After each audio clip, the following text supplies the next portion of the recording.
All right, section 8.4, Socialism and Communism, two very hot button issues and topics that you might know a little bit about, or maybe some terms you've heard before, and you're like, what the heck is that? Maybe you've never heard of them and whatever, but don't have a lot of time here, so there's probably going to be a couple of videos that I link that will explain these concepts a little bit more, especially the communism with Karl Marx part, because it is a critical part of where we're going the rest of the year. Now, where have we been? Well, there's the menu. You can look at that. Pause on your own time. Where have we been? We've been in the industrial revolution, the industrialization of Europe, and the problems that were created because of that. Here are some factory workers here lined up with certain limbs missing from factory accidents and poor living conditions and working conditions that led to health emergencies, that led to amputations and things like that. Poor living conditions. We've looked at examples of those. People living in all these very tight quarters and the growth of cities and urbanization and how that was a effect of the Industrial Revolution. I don't care if there's an insecure network. Here we have another family living in tight quarters. Poorhouses and workhouses created as ways to deal with the homeless population in these cities and the population of those who work for such little wages and are such unskilled workers that they cannot forge any sort of career direction, that they're aimless and have no direction in their society. And you see the faces of the people that in the short term the Industrial Revolution causes and creates are these people which have very little to nothing. So the question is, what is going to be done about solving these problems? Cholera is ever present in urban areas. London in the year 1832 is assaulted by cholera and the spread of poor sanitation throughout the cities, getting poop in your water and leading to death and destruction everywhere. So the question again is, with cholera and poor living conditions and poor working conditions and the exploitation of labor and all of these short-term, as it turned out, short-term problems of the Industrial Revolution that these Western European cities and eventually Central European cities and American cities saw, the question is, what is to be done about it? How do you fix these problems? More of King Cholera. But what do you do about these problems? Well, some writers in the 19th century thought, well, you know what? Government needs to be doing more to take care of the poor, and thus we have the creation of an economic philosophy called socialism. All right, socialism. What is socialism? You're going to hear it on the news. You're going to hear, oh, Bernie Sanders. You're going to hear Barack Obama. No Republicans, but you're going to hear this term from time to time. The question is, what does it mean? At its root, it is an economic philosophy. It has to deal with money. We're making things, well, I won't get into that. So it's all about money. To start off, socialist of, and again, I'm going to kind of clarify this point here. I'm going to talk about it a lot in Unit 9. We're talking about 19th century socialists. And what they believed is that you believe in helping the laboring poor. So it's the working poor, not necessarily the rural poor, but the laboring working poor, the proletariat in the cities. They critiqued how capitalism was all about the individual. It was not about the community, the social aspect. You have people struggling in collective masses, but yet capitalism taught that, hey, individually you can succeed and do great things, and that's fine, but it didn't look out for the poor and left behind. And socialists of the 19th century were also about the creation of cooperative, working together, utopian, perfect societies. That the society, the urban industrial society that had been created by the Industrial Revolution, was something that humanity could improve on. So socialists were like, we can do better than this. So most of these early socialists are in France. Okay, they're French. They are upper middle class. Ironically, you would think maybe the poor would be more on board with this, but these were men who were looking objectively at the problems that existed and were like, you know what? We can do better. The Industrial Revolution has created these problems. Sure, it's got some great things with it, but it's created these problems that we have to deal with. And these men were all about utopian societies, creating perfect societies devoid of the problems of industrialization. I count Henri de Saint-Simon, which is fun to say in the French way. He, again, like all these people I'm like shoving into one bullet point. They're much more interesting. But this guy believed that every government program should help the poor. So whatever the government did, it should be designed to help bring the poor up. Okay? Charles Fourier believed that the government should plan the economy, so non-laissez-faire. The government has its hands in all social programs, and it creates communities in which sharing is caring. That the people will share their resources with each other. Charles Fourier also believed in this utopian society that, if things got more perfect and you began to share and socialism was implemented, that the oceans would turn to lemonade. So that's awesome. Oceans into lemonade. Probably the most important, though, that would be worth remembering is this guy named Louis Blanc, who is definitely French. He's a French politician, and he's in the French government. He's not a king. He's not this guy. He's not a Napoleon. He is a legislator. He'd be like a senator in our system. Louis Blanc is a socialist to the core, and he's one of the best examples of a democratic socialist at the beginning of this advent of socialism. And he believed that workers should fight for the right to suffrage. And what does the word suffrage mean? We're going to see this a lot the next coming weeks. Suffrage means the right to vote. So he believed that the working class, which at this point did not have the right to vote, because in most Western democracies you had to have, or republics, you had to have land to have that ability to vote. But he wanted those working class people to push for the right to vote, because then you could vote for people who would take care of your interests. I've already talked about in England with Parliament how you've got a lot of upper class, middle class, gentry who are representing Parliament, and their interests are going to be basically shown through what they vote for. So Louis Blanc is saying, hey, you got to get in there for people and get the right to vote so you can vote for people who will back up what you want. And then also, this is kind of where we get to the socialism part, the government's role is to set up workshops and factories to guarantee full employment. So say the natural economic processes, laissez-faire and the invisible hand, had not created enough jobs to go around, Louis Blanc believed that then government's role would be to come in and fill in the gaps. Okay, so say, we still had, 2,000 people in a town that didn't have a job. Well, Louis Blanc says the government should set up some sort of factory to create whatever product, perhaps it's something that is, not being made as much, and then those people would get those jobs. So again, you're looking out for the laboring poor, the ones who are being left behind. Louis Blanc is probably the best example of that. So all of these men here are doing things that are trying to address the economic problems and really nothing more. They're just trying to help bring up the poor, make things a little fairer. And we could talk a lot about laws in our country today which are designed to do that. I mean, you could look at any number of government programs which are designed to help bring the poor up. Now, that is socialism in a true economic sense. These dudes are going to go to the next step. And we're talking some A-plus beards, by the way, because you get this action right here, and it's just the depth, really, is what's impressive. And then you got this action here, and you got, I like the different coloration, and then you've got just the, the Santa Claus aspect. So we've got two men, Friedrich Engels and Karl Marx. Let's start with Engels. Engels' father is a prominent factory owner in England.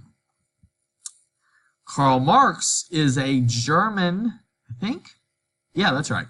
A German journalist, okay? So I'm not sure exactly what German state he's from, but he's German ethnicity, or ethnically, and he's a journalist.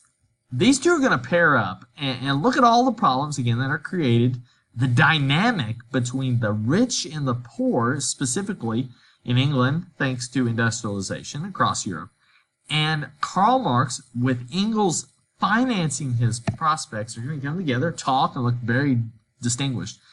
And they're going to write a book called The Communist Manifesto. And this book is one of, I would say, along with the 95 Theses, It may be some of the Enlightenment works, some of the more influential written works in our class. Now, with this book, it's interesting because the predictions that are made in here have never happened. They've never occurred in human history, at least on a nation state on a wide scale. Yet the motivation for the ideas have prompted, especially in the 20th century, some incredible movements that have shaped the course of history. But more on that later. So let's talk about this Communist Manifesto. I have it around here somewhere. Do I have it back there? Yes! It's a very small book, right? I mean, it's a pamphlet. You know, you could read it in an afternoon. You know, there's really not much, to it. But inside of it, Karl Marx, the main author, developed some key truths. The first thing is that all human history is determined by money.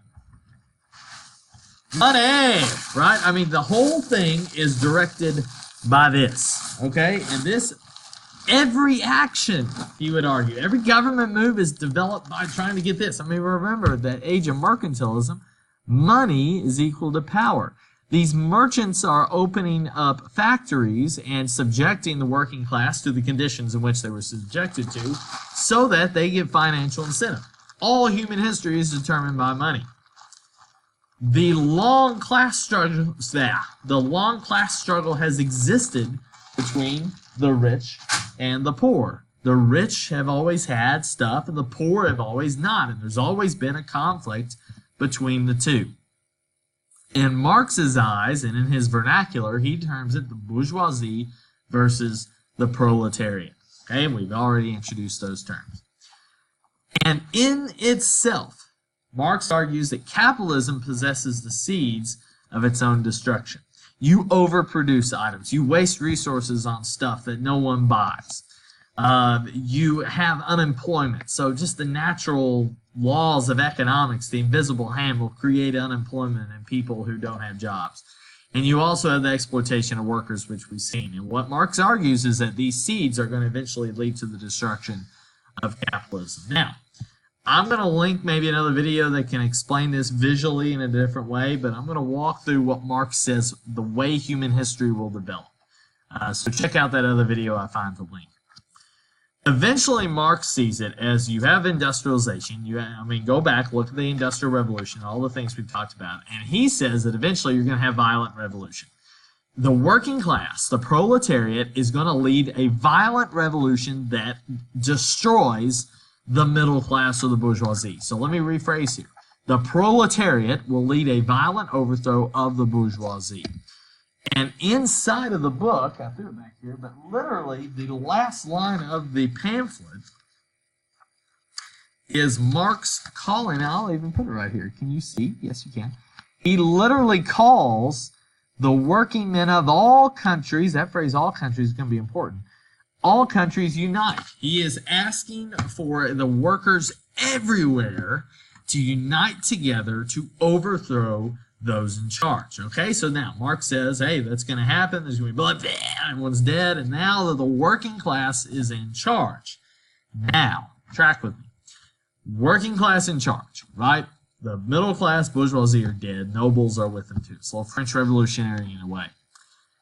Now, Marx says then that the proletariat will create what's called the dictatorship of the proletariat, in which this dictatorship is a committee of, quote, workers that redistribute wealth equally to all people. So again, Marx's big critique of capitalism, and you just have the rich and the poor, right? So he's saying that eventually you're going to have a committee of workers that come together and say, all right, we're going to make sure everybody has an equal share and everybody has an equal chance to have an equal share of all the resources, right? So they're going to be the central planners that divvy up everything equally.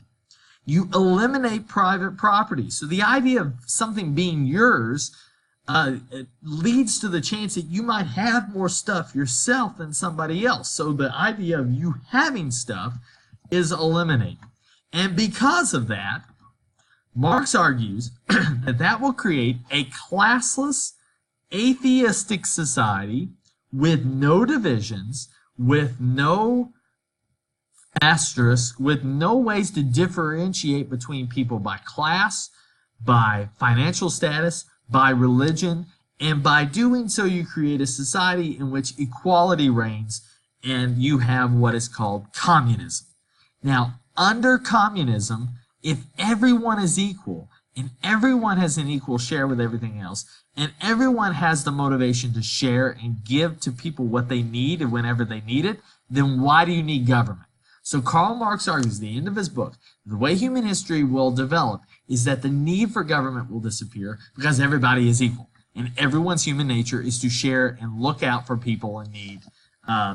And the quote really that's taken there is that every man gives according to his abilities and takes according to his needs. So he gives what he can and only takes what he needs, right?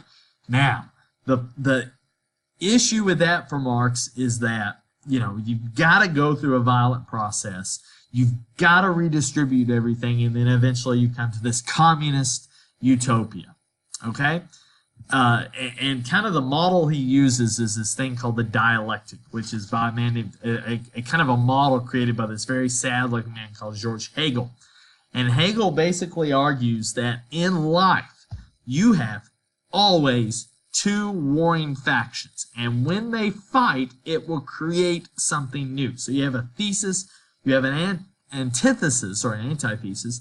They fight, it creates something new. So his argument is that you have the bourgeoisie and the proletariat. They fight, it will create a classless society. So a way to look at this, to kind of simplify the dialectic, is that you have, you know, cereal, and then you add milk. And when you put those things together, you have cereal. Now, I understand that we took cornflakes and we made Cheerios. I don't know how that happens, but that's kind of the idea, is that Marx says you have Hegel's model, but Marx's system that he's applying here is that you have the two things, right, the proletariat and the bourgeoisie, and that those two have come together and battled to create this new classless society. Now, let me give you just a heads up to kind of close it out, is that for Marx, and again, I'm going to the standards here to kind of give you the phrasing that's used.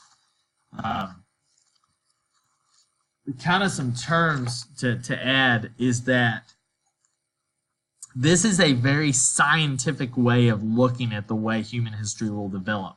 That there's levels, and that when they fight, there'll be a creation of it. And it's very much a critique of capitalism. So I'm not going to go much in depth. I looked at the standard. That's a whole other ballgame. But it's basically the same process that we described here.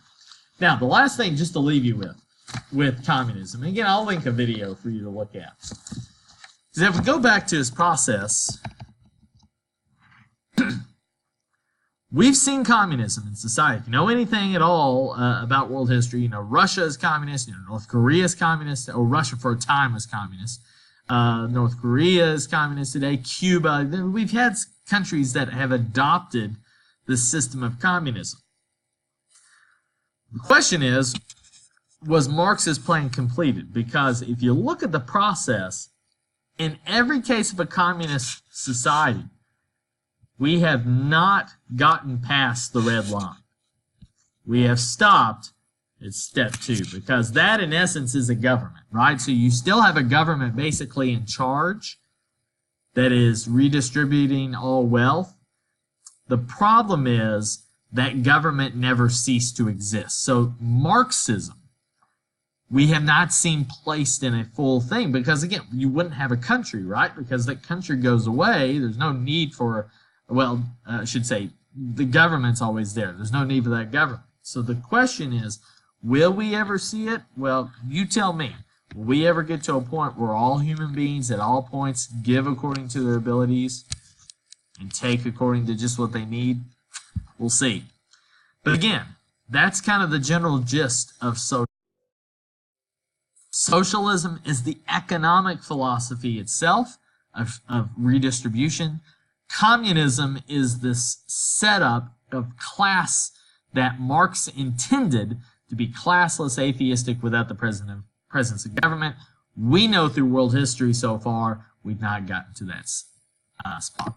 So, with that in mind, that ends 8.4, Socialism and Communism. Just a couple of the isms that are coming up that try to address the issues of society after the French and Industrial Revolution. So look out for those. We're going to end under 20 minutes by 1 second. Let me stop it right now.